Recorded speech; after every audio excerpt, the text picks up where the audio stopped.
ਬਾਬਾ ਇੱਕ ਕਣਕ ਦੇ ਜਿਹੜੇ ਆਟਾ ਆਪਾਂ ਛਾਣਦੇ ਆ ਉਹਦੇ ਚੋਂ ਬੂਰਾ ਨਿਕਲਦਾ, ਹਾਂਜੀ ਉਹਦਾ ਵੀ ਇੱਕ ਕਾਵਾ ਜਿਹਾ ਬਣਾ ਕੇ ਖੀਰ ਜੀ ਬਣਾ ਕੇ ਉਹ ਕਾਹਦੇ ਲਈ ਹੁੰਦੀ ਉਹ ਹੈ? ਹੁੰਦਾ ਕਾਵਾ ਬਣਾ ਕੇ ਨਜ਼ਲਾ ਜ਼ੁਕਾਮ ਜਦੋਂ ਗਲਿਆਂ ਦੀ ਖਰਾਬੀ ਹੁੰਦੀ ਆ ਨਾ ਉਹਦੇ ਤੇ ਇਸਤੇਮਾਲ ਕੀਤਾ ਇਸ ਤੋਂ ਇਲਾਵਾ ਇਸ ਤੋਂ ਇਲਾਵਾ ਮਤਲਬ ਇਹੋ ਹੀ ਅਸੀਂ ਤਾਂ ਇਸਤੇਮਾਲ ਕਰਦੇ ਰਹੇ, ਹੋਰ ਨਹੀਂ ਉਹਦਾ ਕੋਈ ਐਡਾ ਫੰਕਸ਼ਨ ਹੈ। ਅੱਛਾ ਹਾਂਜੀ ਠੀਕ ਹੈ।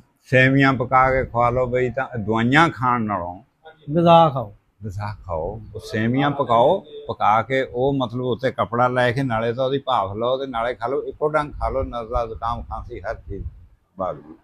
ਹਾਂ ਅਸੀਂ ਉਹ ਛੱਡ ਗਏ। ਤੇ ਜਿਹੜਾ ਬਾਬਾ ਜੀ ਗੈਸ ਹੋ ਜਾਂਦੀ ਬੰਦਿਆਂ ਨੂੰ, ਹਾਂ ਗੈਸ ਹੋ ਜਾਂਦੀ ਜਿਹੜੀ, ਇਹ ਬਹੁਤੀ ਅੱਜ ਕੱਲ ਫੈਲੀ ਹੋਈ ਹੈ। ਬਹੁਤ ਆ। ਇਹਦੇ ਵਾਸਤੇ ਜੇ ਔਲੇ ਦਾ ਮੁਰੱਬਾ ਇਸਤੇਮਾਲ ਕੀਤਾ ਜਾਵੇ, ਹਰੜ ਦਾ ਮੁਰੱਬਾ ਇਸਤੇਮਾਲ ਕੀਤਾ ਜਾਵੇ, ਉਹ ਵੀ ਚੀਜ਼ ਚੰਗੀ ਆ। ਜਾਂ ਫਿਰ ਸ਼ੂਗਰ ਵਾਲਾ ਬੰਦਾ ਵੀ ਕਰ ਸਕਦਾ। ਸ਼ੂਗਰ